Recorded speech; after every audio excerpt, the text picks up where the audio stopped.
Abra sua Bíblia na primeira carta de João, capítulo 3. 1 João, lá para o finalzinho da Bíblia. 1 João, capítulo 3.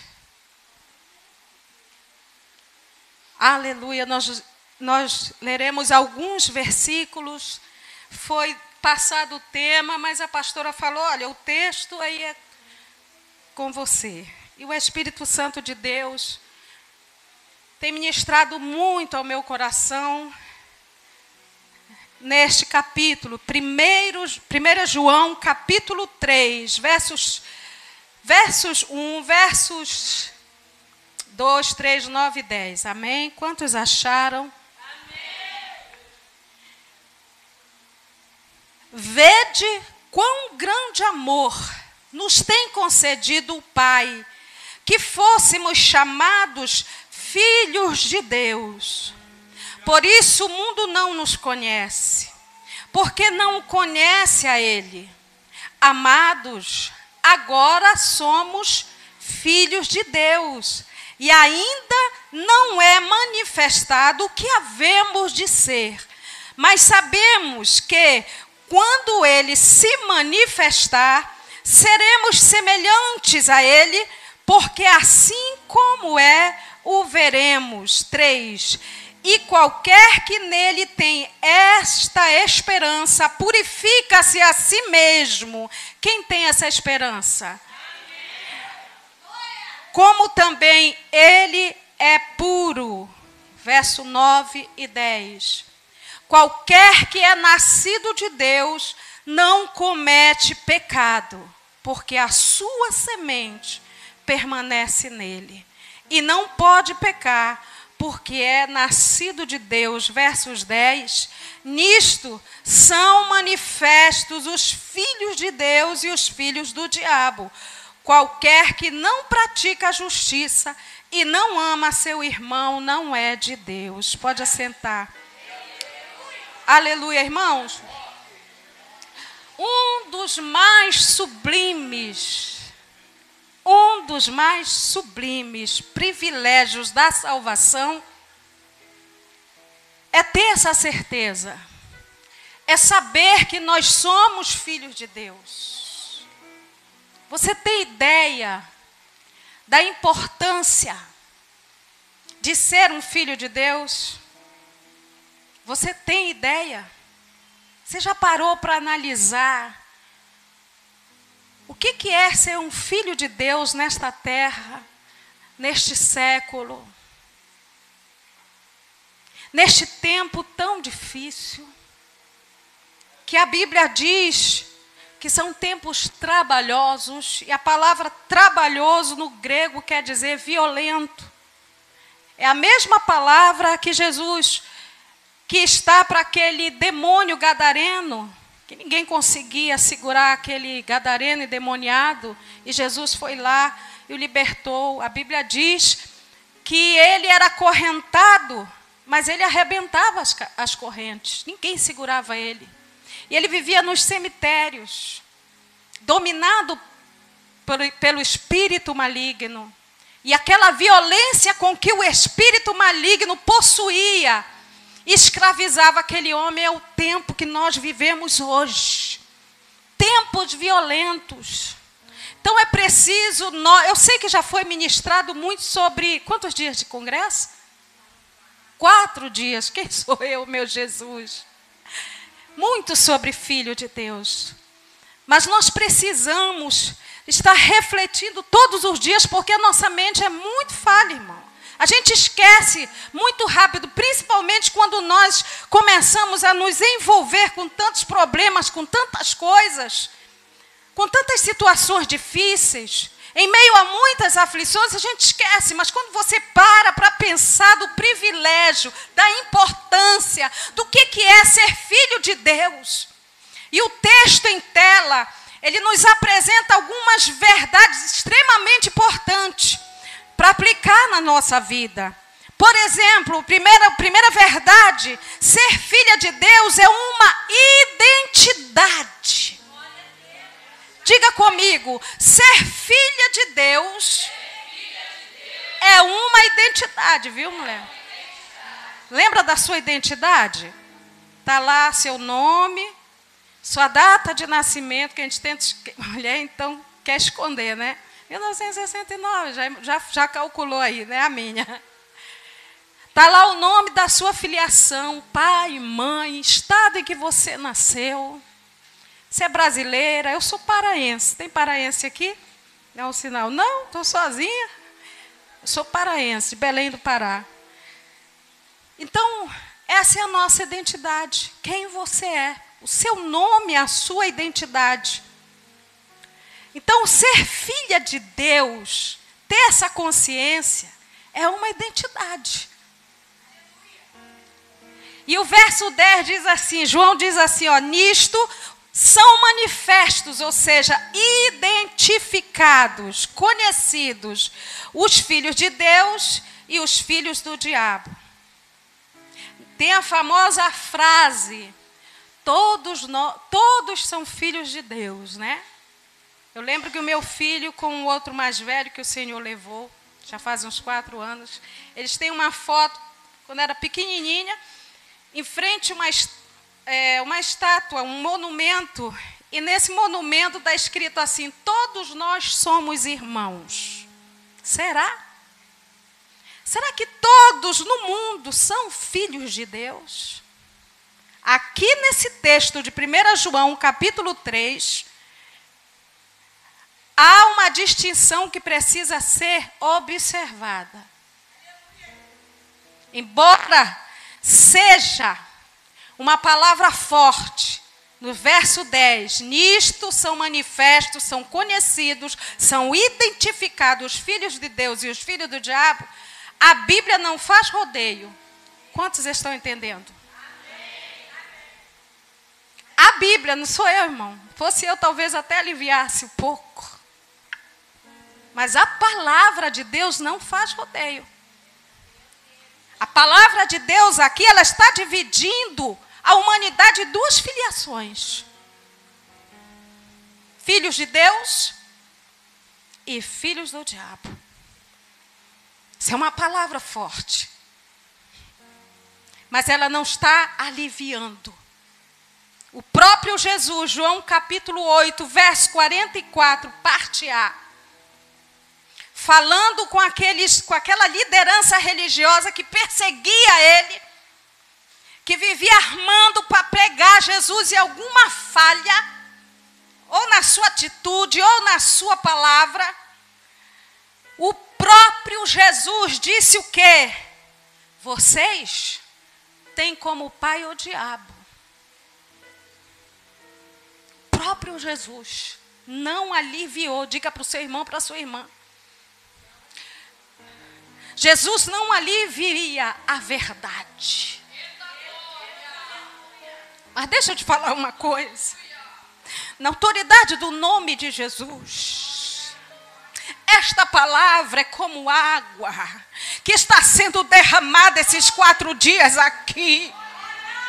E esta água que está jorrando do trono de Deus está aqui para lavar, para limpar. E se você crê nisso, levante a sua mão e glorifique a Ele.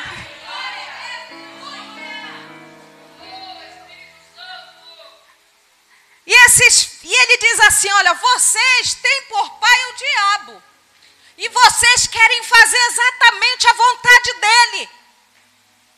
Enquanto eu estava, pastora, meditando nesta palavra, o Espírito me perguntou, e você, filha, que é filha de Deus, que é minha filha, procura de todas as formas fazer a minha vontade?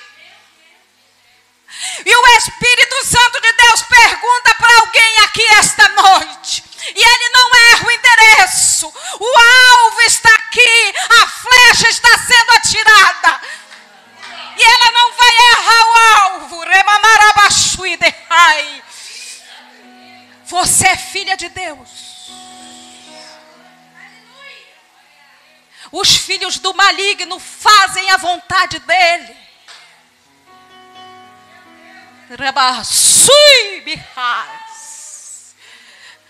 Diga para a sua irmã, você é filha de Deus. Diga para o seu irmão, você é filho de Deus. Você está procurando andar, fazer e falar conforme a vontade do seu Pai.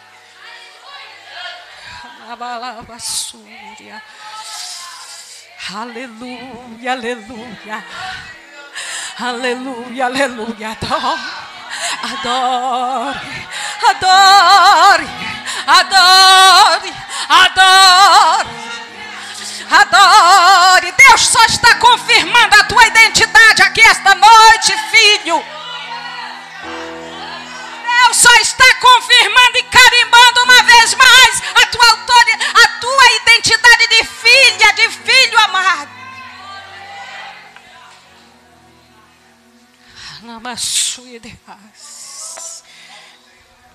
E Jesus diz assim: vocês querem fazer a vontade dele, ele é mentiroso e homicida desde o princípio. Jesus está falando aqui, está se referindo quando o homem e a mulher desobedeceram a Deus. A mulher é criada, especial, singular, perfeita. Começa a passear no jardim. Gente, um lar perfeito. Pense, um lar perfeito. Não tinha aquele relacionamento com Adão, assim, que ele jogava a toalha molhada em cima da cama e ela se aborrecia. Não. Era um relacionamento maravilhoso. Às vezes eu fico imaginando que não tinha aquela queda de hormônio, sobe hormônio, desce hormônio. E hoje eu quero jogar as panelas em cima do esposo e amanhã eu estou maravilhosa.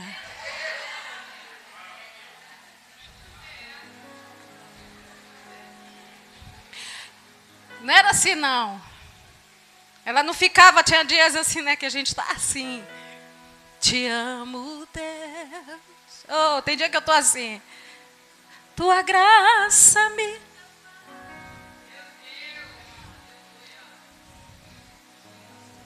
Aleluia.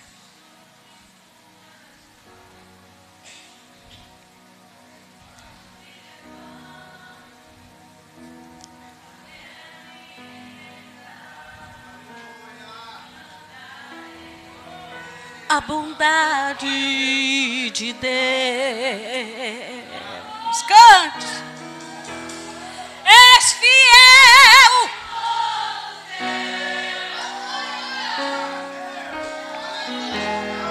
Todo tempo tu és tão. Aleluia. Que tenho. Cantarei a bondade de Deus.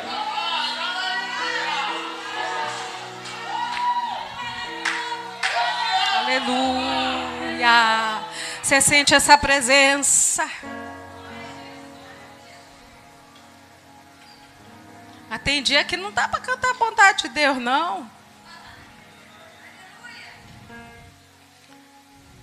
Tem dias que a gente quer cantar aqueles hinos de vingança, né?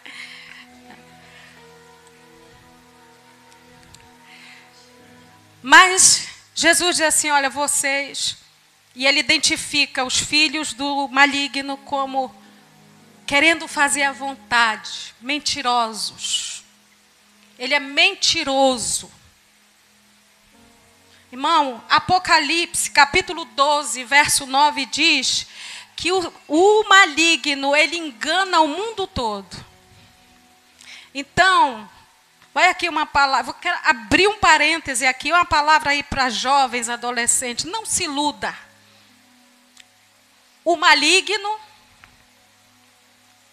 ele engana o mundo todo.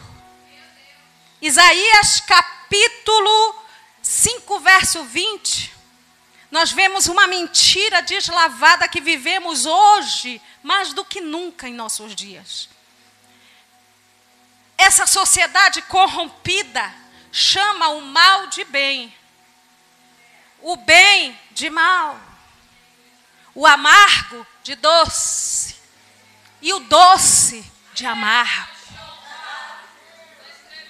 Veja como os filhos do maligno se destacam na sua identidade. O salmista, Salmo 40, verso 8, Davi diz assim: o meu prazer é fazer a tua vontade.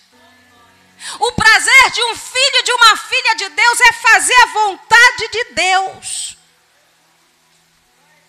Aleluia. Quantos têm esse prazer aqui? Levante a sua mão.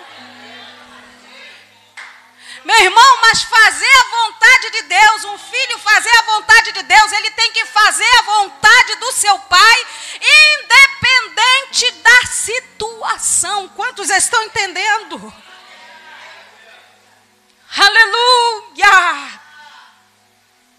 Esteja boa, esteja a teu favor ou não, você é filha de Deus, você precisa fazer a vontade de Deus. Os filhos do maligno dizem uma coisa, mas você sabe pela palavra, pelo manual que o nosso Pai deixou para nós. Salmo 119, verso 105. Lâmpada para os meus pés é a tua palavra e luz para os meus caminhos. Como pode o mancebo, o homem, a mulher, o filho de Deus guardar puros seus caminhos, guardando a palavra no seu coração? Então, independente do que estão fazendo, você está na contramão do filho do maligno. Você é filha de Deus. Segunda verdade, que está em tela aqui nesse texto, é que quando é uma pergunta, quando é que a identidade de uma verdadeira filha de Deus é revelada? Quando? A identidade de uma verdadeira filha de Deus é muitas vezes revelada em meio aos sofrimentos. E aí eu escrevi um monte de coisa. Aí hoje, quase que na hora de vir, o Senhor me deu. O Senhor me fez lembrar de Ruth. Você sabe da história de Ruth? Ruth era uma moabita. Ruth vem de uma terra pagã, de uma terra idólatra. Ruth é descendente, não tem um histórico bom para Ruth. Se ela dependesse do histórico dos antepassados dela. Ruth descende de um incesto entre Ló e a sua filha mais velha. Ruth casa com um dos filhos de Noemi. E a Bíblia diz que eles foram para Moabe. E lá, depois de uns anos, morreu o pai, morreu o esposo de Noemi, morreu o esposo de Ruth, de Orfa. E Ruth agora está viúva, pobre, sem esperança, sem expectativa. Talvez seja a tua história aqui. A história de alguém. Você tem um passado. E algumas vezes o maligno quer jogar na tua cara esse passado. Mas levante a sua mão e em nome de Jesus, eu vou te falar hoje, na autoridade do nome de Jesus, Deus te deu outra identidade. Aleluia. E Noemi está amargurada, velha, pobre, viúva. E ouve falar que em Belém Deus a estava abençoando. E elas resolvem voltar e no meio do caminho elas começam a chorar. E Noemi diz assim: voltem minhas filhas, voltem, vão reconstruir a vida de vocês. E elas se abraçam, se choram. E Orfa chora e vão andando e mais uma vez para. E mais uma vez ela diz: eu não posso gerar novamente, esperar crescer e vocês casarem de novo. Eu não tenho nada, Deus está contra mim. Não tem gente assim? Que quando está sofrendo muito, no meio das perdas, principalmente do luto, irmão, não me fale do luto. Eu sei o que é luto. A gente começa, mesmo sabendo que é filho de Deus, a gente começa a ter dúvidas do amor do Pai por nós. Ah, mas se o Pai me ama, por que eu estou passando por isso. Ah, se Deus me ama, por que que tirou um filho, um esposo? Se Deus me ama, por que Ele deixa eu passar por tudo isso? Irmão, não tenha dúvida do amor de Deus pela tua vida. O texto no início diz: vede quão grande é o amor de Deus. E esta noite, se há pessoas aqui que está sofrendo disso, tem dúvidas de ser amada, talvez, irmão, por causa de um pai carrasco, a gente começa a querer refletir em Deus o que passamos na infância. Talvez por causa de uma paternidade, de uma maternidade negligente, por conta de abusos, de violência, de negligência, de desprezo, de rejeição. Você tenha dúvidas do amor de Deus. Isaías 49:15 diz assim: pode uma mãe que amamenta o seu filho esquecer do filho que amamenta? Pode, até pode. Eu, porém, não me esquecerei de ti. Oh, aleluia. Aleluia. Aleluia. Sinta essa presença. O Pai está aqui. O Pai está aqui. Esta noite Ele te abraça, Ele te cura, Ele te sara. Não tenha dúvidas do amor de Deus. Aí tem aqueles que são muito emotivos. Orfa chorou, mas ela pensou: quer saber, eu vou dar no pé, vou fazer o meu, vou voltar para a minha identidade antiga, vou para Belém nada. Ruth, porém, abraçou a sua sogra. Irmão, Noemi é uma figura do Espírito Santo. Filha, abraça, agarra o Espírito Santo. Não solta ele por nada. Está doendo, mas não solta. Está machucada, mas não solta.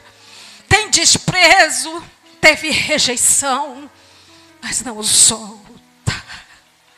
Deus tem uma grande obra na tua vida. Deus tem um propósito especial na tua vida e através da tua vida. Creia nisso. Você crê, faça assim com as mãos. Irmã Ruth já sabia muito bem qual era a identidade dela. Ruth esqueceu de onde ela nasceu? De jeito nenhum. Ela disse: eu vou contigo. Aonde tu reclinar, eu reclino. Aonde tu morrer, eu morro. Não insista para que eu te deixe. Mas olha, Orfa já voltou para a terra, para os deuses, para os ídolos, para palentelas. Não, eu vou contigo. O teu povo será o meu povo. O teu Deus será o meu Deus.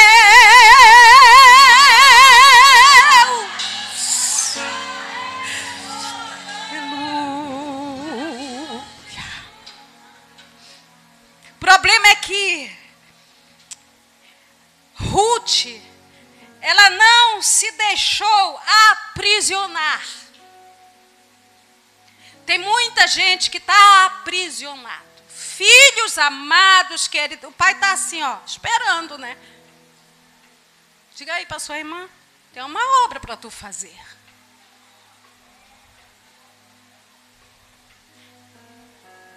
Talvez dentro da tua casa, como uma coluna forte. Ah, eu vou aparecer nos outdoor da vida. Não, dentro da tua casa, irmão. Como mãe, como uma líder, como uma esposa. E ela disse: eu vou, o teu Deus será o meu Deus, custe o que custar. Algumas prisões que as pessoas se colocam ali e não saem de jeito nenhum. e não consegue desenvolver, não consegue viver a sua filiação. Sabe, o irmão do filho pródigo, foi falado aqui sobre o filho pródigo. Filho pródigo está banado, eu vou embora, foi embora, curtir. Ah, perdeu tudo, caiu em si. Ele tinha mais consciência de quem estava dentro. Ele disse, na casa do meu pai, estava ali com os porcos, comendo as bolotas dos porcos, rasgado, só, sem R$1 no bolso. Mas ele lembrou da casa do pai. E quando ele diz, da casa de meu pai, eu entendo que ele não estava numa prisão, dizendo assim, eu não sou mais nada, meu pai me esqueceu. Não, na casa do meu pai, os trabalhadores, peraí, está errado esse negócio, né? Está melhor que eu. Chega lá, o irmão, o pai está lá esperando. Abraça, corre ao encontro. Algumas tradições judaicas dizem o seguinte, por que o pai corre ao encontro e abraça aquele filho? Porque ele podia ser apedrejado e morto. Pelas pessoas que sabiam da história dele.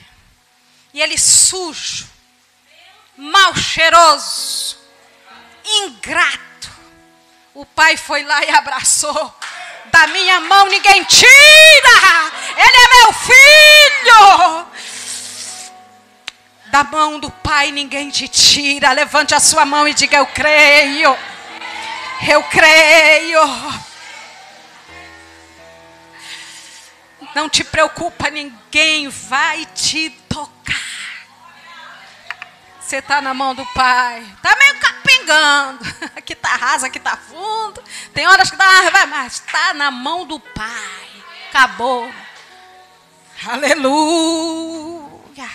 Alguém te aponta e te julga. Oh, meu Jesus. Ainda está na fase, vai chegar lá.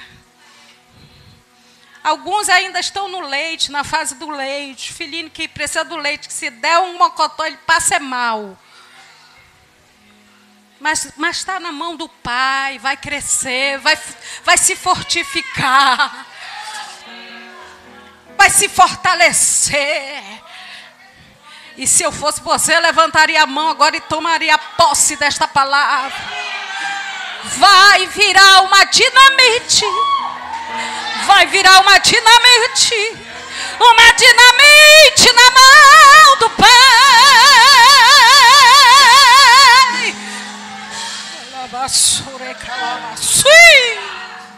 Para que esse negócio. Aí o filho, o irmão dele, o que está acontecendo? Uma festa, matou o novilho. Sabe aquele novilho que tu ficava olhando? Matou, já acabou. Tá só festa lá que teu irmão voltou.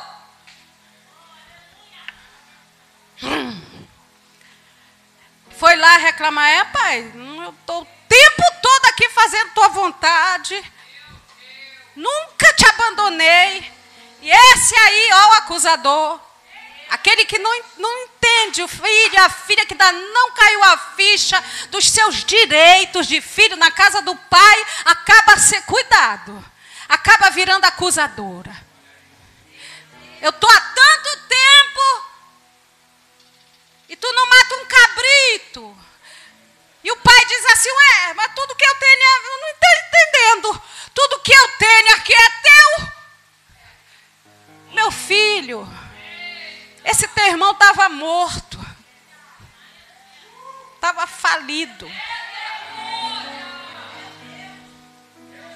Diga aí, tem um mistério aqui, diga aí para sua irmã assim, ó. Não se espante. Quando Deus pegar o mais improvável, o mais atrapalhado, e restaurar, e libertar. Glorifique Ele, glorifique, glorifique, glorifique Ele.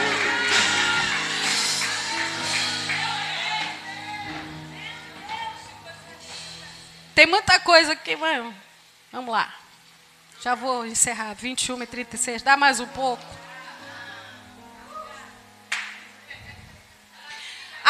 pessoa que não usufrui desse direito de filha perde muita coisa.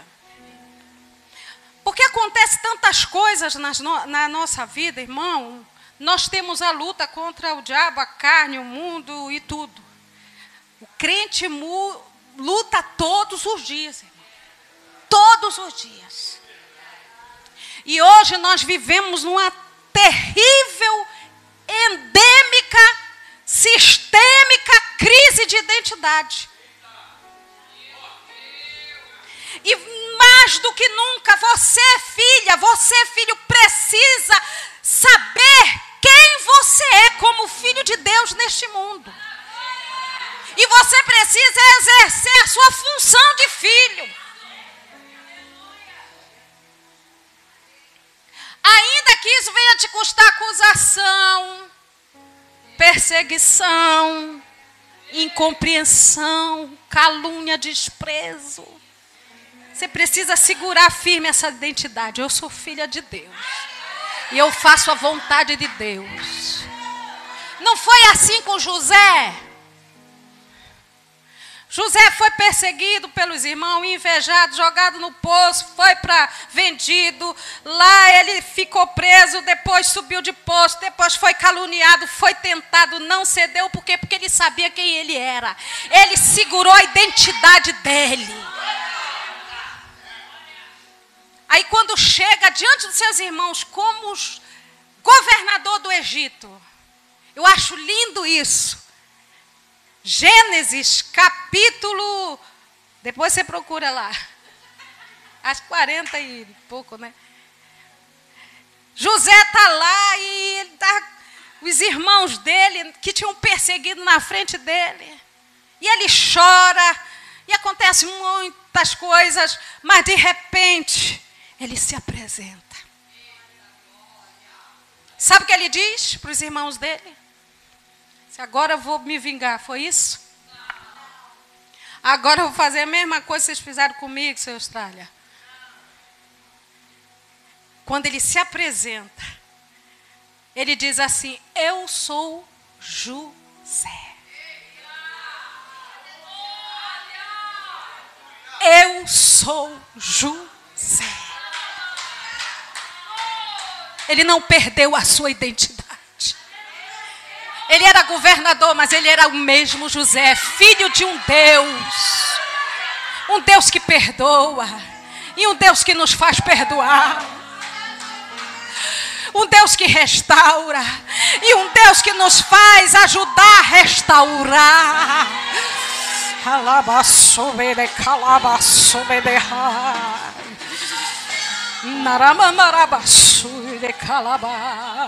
Cadê os filhos e as filhas de Deus aqui?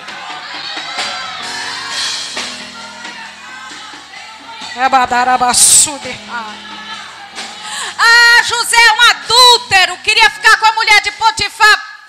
Problema, ele era José e disse: eu não posso fazer isso porque eu temo ao meu Deus.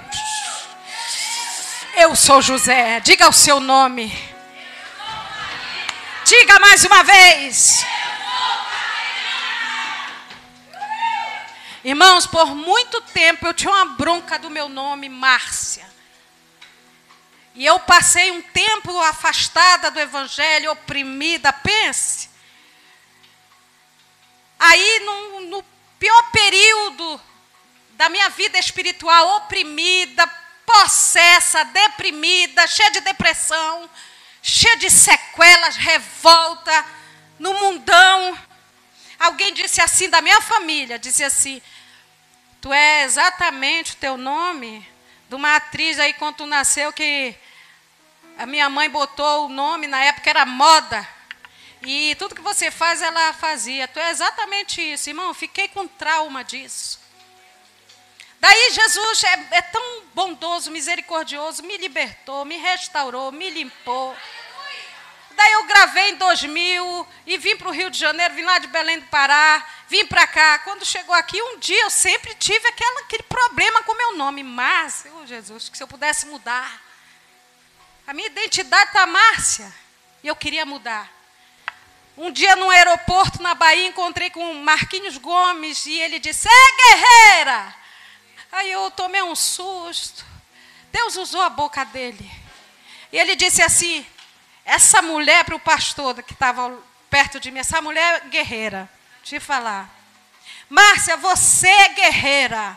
Eu amei. Aí o Espírito Santo de Deus fez isso. Você é exatamente o que o seu nome diz. Você sabia de... não, bestada. Você é Márcia, marcial guerreira. Irmão, meus olhos encheram de lágrima. Eu fui curada ali. Aí você pensa que eu esqueci de Ruth, é? Quando Ruth está ali nos campos de Boaz, porque quando ela assumiu seguir este Deus, ser filha deste Deus, Deus começa a mudar o rumo dela. Deus começa, irmão, quando você assume a sua identidade de filha, Deus começa a trabalhar no teu destino. Acho que Deus olhou e disse assim: a mulher é de fibra, eu vou cumprir aqui o que eu tenho para ela. E começa a guiar Ruth.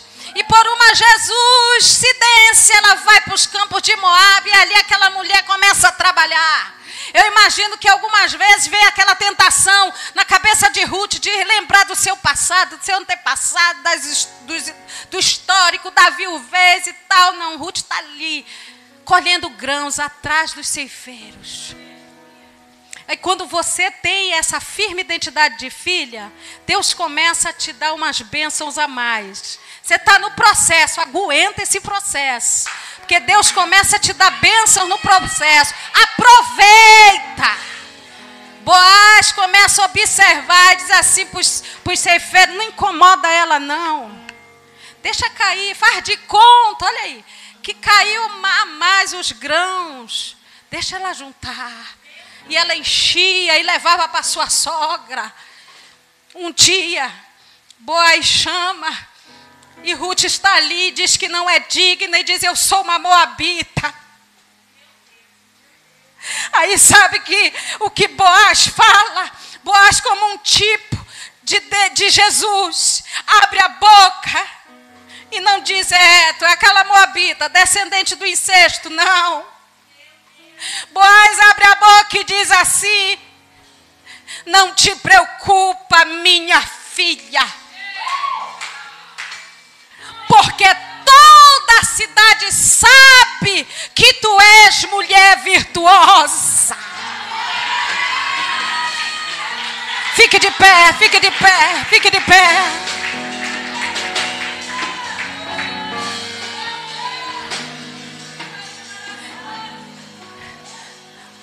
Eu quero chamar, pode chamar aqui à frente, pastora. Quero chamar aqui à frente filhos e filhas que ouviram a voz de Deus esta noite, precisam ser curadas.